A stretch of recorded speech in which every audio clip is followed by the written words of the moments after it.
దాశరథి కరుణాపయోనిధి.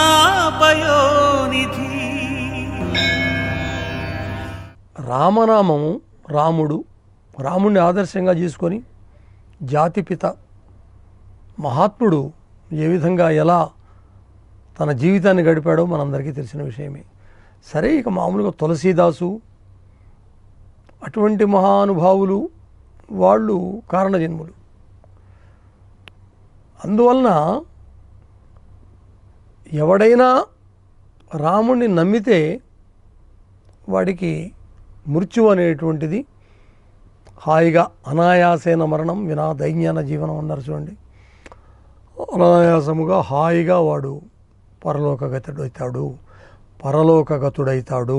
అనేటువంటి విషయాన్ని ఇక్కడ తెలియజేస్తున్నారు. అంతేకాదు, ఇంకేమంటున్నాడంటే, అజునకు తండ్రి వయ్యు సనకాదులకు పరతత్వమయ్యు. అజునకు తండ్రి వయ్యు సనకాదులకు పరతత్వమయ్యు. సద్విజముని కోటికెల్ల కులదేవతవయ్యు. దినేశ వంశభూభుజులకు మేటివయ్యు. పరిపూర్ణుడవై వెలుగొందు పక్షిరాడ్ధ్వజ మిము ప్రస్తుతించదను దాశరథి కరుణాపయోనిధి. గొప్ప పద్యం. అజునకు తండ్రి వయ్యు సనకాదులకు పరతత్వమయ్యు. వెంటనే మనకు అనేకమైన సందర్భాలలో అనేకమైన మహాకవులు కావ్యాలలో చెప్పిన పద్యాలు గుర్తొస్తాయి. శ్రీరామావసుధా కళత్రుడు విరించిన్ పుష్పబాణాసనున్ గారామారగ కన్న తండ్రి త్రిజగత్ కళ్యాణ సంధాయి శృంగారాధీశుడు విష్ణుదేవుడు అలసత్ కారుణ్య పూర్ణక్షణుండై రక్షించుత. శ్రీరామావసుధా కళత్రుడు మరి భూదేవి యొక్క మరి లక్ష్మీదేవి యొక్క భర్త. విరించిన్ పుష్పబాణాసనున్ గారామారగ కన్నతండి అంటే బ్రహ్మదేవుణ్ణి మన్మధుణ్ణి కన్నటువంటి తండ్రి. త్రిజగత్ కళ్యాణ సంధాయి ముల్లోకాలకు కూడా శుభంకరుడు, క్షేమమును కూర్చేటువంటి శృంగారాధీశుడు, శృంగార శుచిరుజ్వల. అసలు శృంగార గుణాభిరామ మొట్టమొదటి పద్యంలోని శ్రీ రఘురామ చారు తులసీదళదామ శమక్షమాది శృంగార గుణాభిరామ త్రిజగన్నుత శౌర్య రమాలలామ చెప్పుకున్నాం. అలాగే విరించిన్ పుష్పబాణాసనున్ గారామారగ కన్న తండ్రి అన్నట్టుగానే అజునకు తండ్రి వయ్యు, అజుడు అంటే బ్రహ్మదేవుడు, అజునకు తండ్రి వయ్యు సనకాదులకు పరతత్వమయ్యు. సద్విజముని కోటికెల్లా కులదేవతవయ్యు. దినేశ వంశ భూభుజులకు మేటివయ్యు. పరిపూర్ణుడవై వెలుగొందు పక్షిరాడ్ధ్వజ. గరుడధ్వజ అంటానికి పక్షిరాడ్ధ్వజ అన్నాడు. అంటే గరుడ వాహనుడు, మరి పక్షులలో శ్రేష్ఠుడు గరుత్మంతుడు, మరి వేదాలలో సామవేదం చెప్పుకున్నాడు కదా కృష్ణ భగవానుడు.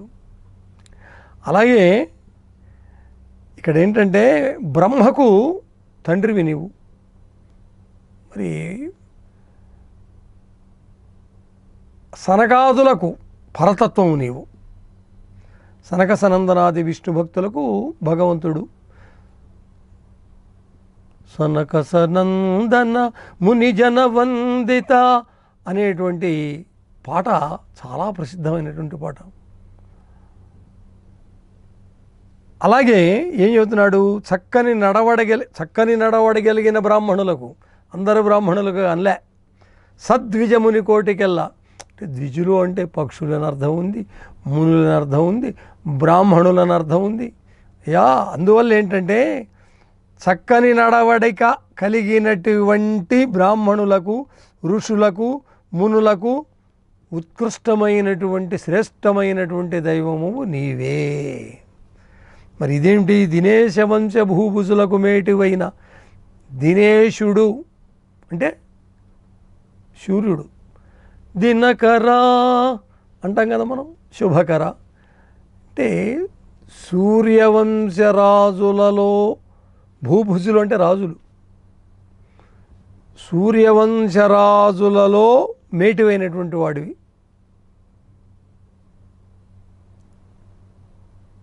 శ్రేష్ఠుడైనటువంటి వాడివి, మేటి అయినటువంటి వాడివి.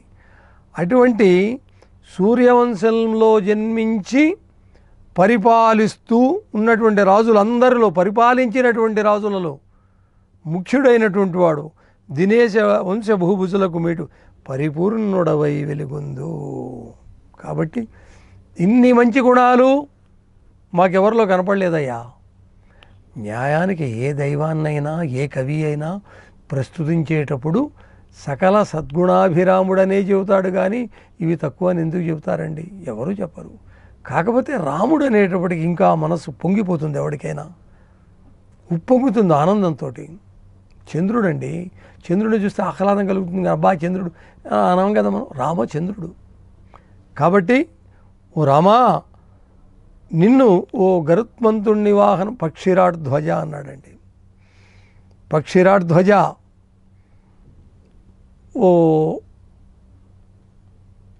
గరుత్మంతుణ్ణి వాహనముగా కలిగి సంచరించేటువంటి ఓ విష్ణుమూర్తి, ఓ రామ నీకు నమస్కారము. ఓ భద్రాచలములో ఉన్నటువంటి వాడా, కరుణకు సముద్రుడు లాంటి వాడా, నీకు నమస్కారము.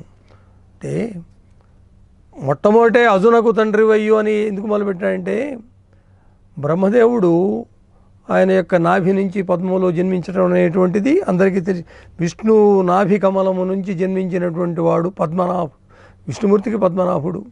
మరి అటువంటి అజునకు తండ్రి సమంజసమే కదా, అందువల్ల ఆ విశేషణాన్ని అక్కడ వాడాడు. మరి వీళ్ళో మునికోటి, సనక సనందనాథులు వీళ్ళు నిరంతరము వాళ్ళు భజిస్తుంటారు కాబట్టి, నిరంతరము భజిస్తుంటారు కాబట్టి ఆ విశేషణం వాడాడు. మరి సద్విజమునికోటికి కులదైవం ఎందుకన్నాడు? అవునంతే. మరి మునులు, సిద్ధులు, సాధ్యులు వీళ్ళందరూ కూడా నిరంతరము నారాయణ నామస్మరణ చేస్తాడు.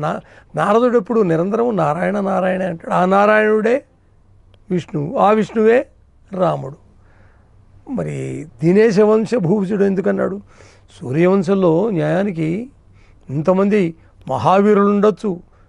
మరి రామాయణములో రామాయణ గాథ ప్రకారంగా చూసుకున్నట్టయితే రాముడే మనకు ఆదర్శ పురుషుడు. రామో విగ్రహవాన్ ధర్మ. అంతేకాదు పురుష సింహుడు అన్నారు. భ్రాతృభక్తికి కానీ గురుభక్తికి కానీ దేనికైనా మనం రాముడిని ఈనాటికి కూడా ఆదర్శంగా తీసుకుంటున్నాం. మనం రాముడే, ఇంకా వేరే రామరామయన్న రారాదు పాపంబు, రామరామయన్న రాదు భయము, అంతే.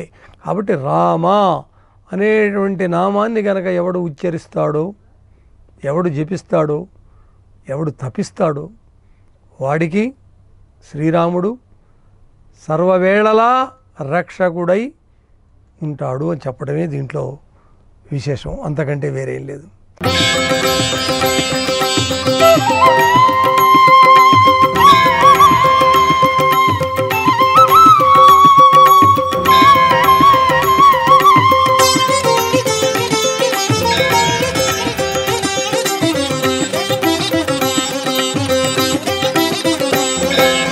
దాశరథి కరుణాపయో